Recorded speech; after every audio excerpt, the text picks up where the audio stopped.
Hello, Greeley. I am here with your March 17th Greeley City Council meeting recap. I am going to start with the part that I think people are most interested in, and then I'll work backwards and add some more details in.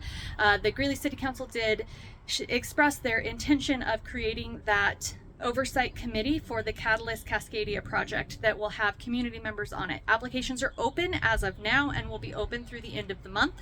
And they said that April 7th is when they'll be doing interviews and choosing who will be on that committee. They're intending at the next work session next week to discuss further the details of this. I did appreciate that Mayor Pro Tem McDonald had met with a couple community members and was able to acknowledge some of the distrust in the community around who and how people are going to be appointed. Several people spoke about that during public comment, in which they said if the council, which we're supposed to be overseeing, are the people who are choosing who's overseeing them, there could be some concerns there. And so they're going to discuss more of what that may look like. Councilmember Olson discussed how he sees this oversight committee looking. He doubled the time that he thinks there would be a commitment each week from what the city had said. I've talked to a couple people that believe that that may have been about discouraging some people from applying rather than necessarily what it's going to be. I will say there was a part of it that I felt really frustrated by.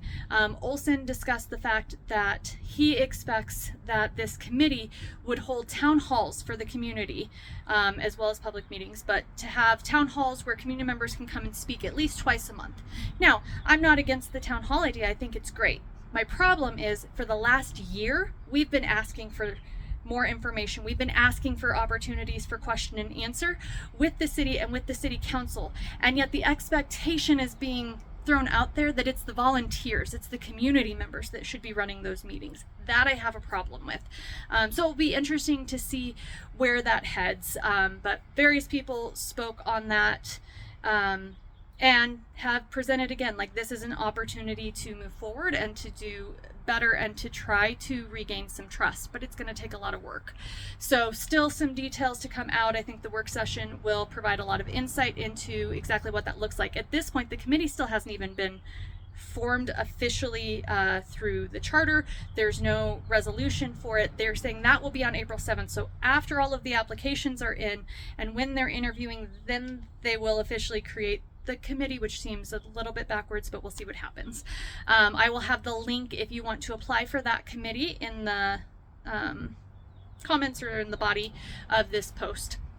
So also it was Councilmember Butler's last meeting as he is running for the House of Representatives at the state level. So that was a little bittersweet. Councilmember DeButy shared some wonderful words and appreciation for him, as did many community members. At the very end of the meeting, there were some very brief comments made by the other council members towards Tommy, but I want to just take a moment to also say I so appreciate his openness. He's been in the community from the beginning. Twice a month you could go to his office hours. He's the only council member, I guess I should say the first. I have very recently gotten another one, but that when I went to him with a concern of a community member, he immediately said, give him my cell phone number so that we can get that taken care of. So Tommy, know that you are going to be very missed. We're really excited to see what you do at the state level, but we're going to miss you at the meetings and all of the wonderful work that you've done for Greeley. So there was also the city planner from Windsor came to speak again, as there were I think it was 14 or 15 annexation compliance resolutions for land that is owned by a company in Windsor.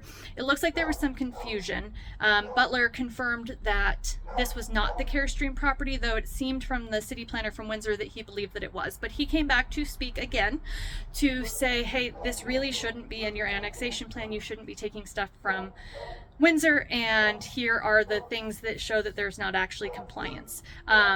Regardless of that, all of those resolutions did pass. That doesn't mean that the land is getting annexed yet. It says that we've met state compliance, that the city council agrees we've met state compliance to be able to annex later, and it sounds like that will be coming up in April.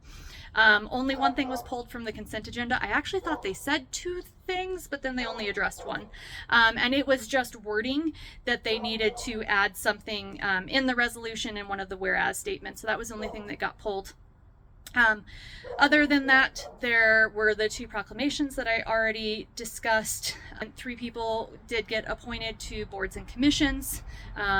And meeting minutes got approved. I feel like I'm forgetting something, but it seems to be biggest stuff. So we'll wait and see what the work session looks like. Please consider applying for the oversight committee, even if we don't quite know what it looks like. I think it's really important for our community members to be there. That was the one other thing I wanted to mention. There was one community member who spoke during public comment, and I just wanted to say I disagree with the argument that he had made. So first off, he had stated that if you are over 65, you should really just be living out your days, and use that to attack the people who have been coming up in opposition of Cascadian Catalyst, basically saying that they shouldn't be doing that. Well, first off, if at 65 everyone needs to step aside, that would also mean our mayor. And then he said that because only a third of our registered voters actually voted, even acknowledging it was the highest turnout of a municipal only election for the special election, that doesn't count, and those 2/3 didn't care enough, and therefore we should be letting city council decide. And I just want to throw out there, if 2/3 of registered voters not voting, and that was the highest turnout that we've had in municipal only election, then that means every council member up there has had fewer votes. And based on his logic, then why would we actually be listening to our city council? Because then all of them being voted into position is also void. It doesn't count. So that was just it was clear that it was more about wanting Cascadia and wanting this to go away. But the argument was just an interesting choice, I guess. So hopefully this answers any questions. If there are other questions that I can answer, please let me know, and we'll talk soon.